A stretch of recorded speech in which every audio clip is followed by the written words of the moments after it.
Let's talk about the #1 herb to avoid if you have high blood pressure. This could be dangerous if you don't know about it. Before I write it down, can you guess what it is? If you consume too much of it, which a lot of people do, you will start holding sodium like crazy, and you will also release a lot of potassium. Your blood pressure might go up, and you also might get muscle cramps and arrhythmias because your electrolytes are not there to be able to counter what you need for the heart. All right, let me reveal what I'm talking about. Licorice. You know, it's a common thing that people consume.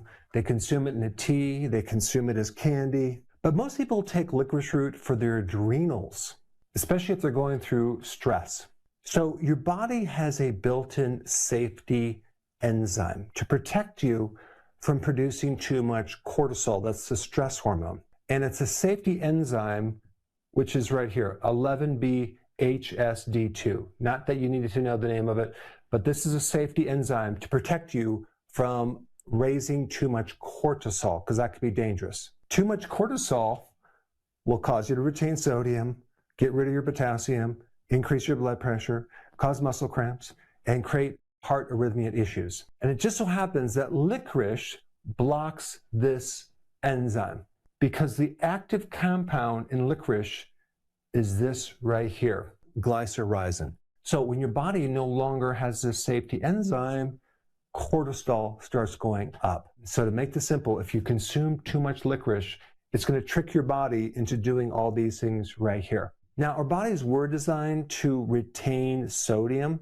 because way back in the day, there wasn't a lot of sodium around. There was probably way more potassium foods than sodium. And so I think one of the reasons why this compound is in licorice is just to help us survive in the past by retaining more sodium. But today, we get a lot of sodium from junk foods, right? But we rarely get enough potassium, and that's really the big problem. Let's just talk about potassium for a second. There are reports that show that 98% of the population just does not get enough potassium. That's literally almost 100% because we need 4,700 milligrams. What does potassium do? It's a key electrolyte for the heart. It helps us generate energy in our nerves and our muscles. It also greatly helps protect you against blood sugar issues. It helps you store glycogen in your liver. And so the potassium issue is not uncommon.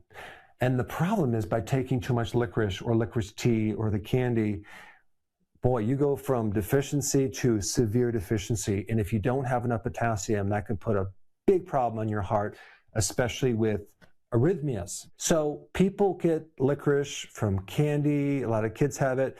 A lot of other people have licorice tea, or they have licorice supplements, or they get it in capsules, and they're taking them on a daily basis.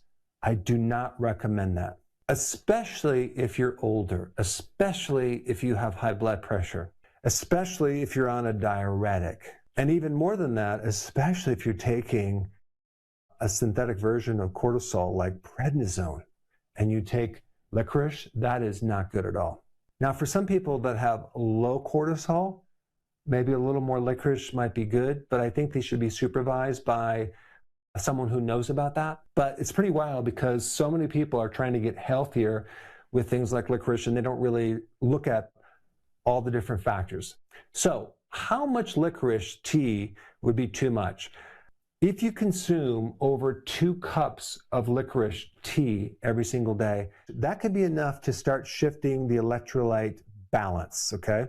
Or if you're eating 100 milligrams of licorice candy a day over 2 weeks, that could be a problem, even to the point where you can actually end up in the hospital. The real danger is not one dose, it's the chronic low dose exposure that builds up in the body. And it's interesting because in this medical book, which was written in 1926, guess what one of the remedies was?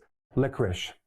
So licorice has been used for a long time, for over 3,000 years, for all sorts of things like ulcers, coughing, inflammation, infections.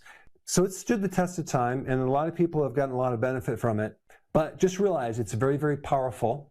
It's not completely safe for every single person.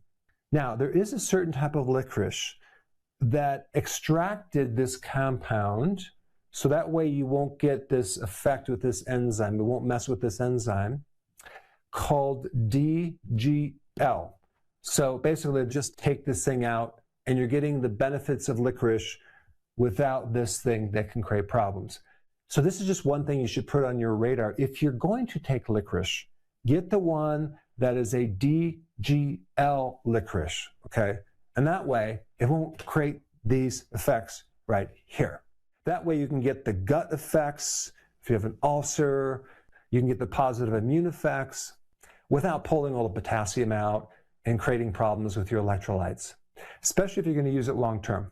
I mean, licorice is interesting because it could mimic the signs of adrenal tumors and hormone disorders because it can create this thing right here. It's called pseudo-aldosteronism, which basically it's kind of a false increase of aldosterone coming from this. It's not coming from a tumor. And so it's something that doctors would look at. And this is why it's important if you're at the doctor to let them know, everything you're doing if you're taking licorice, because that could be the cause. And if they don't have that data, they can misdiagnose you. The good news is that if you have some of these symptoms from taking licorice, you can just stop taking it. The symptoms will reverse usually.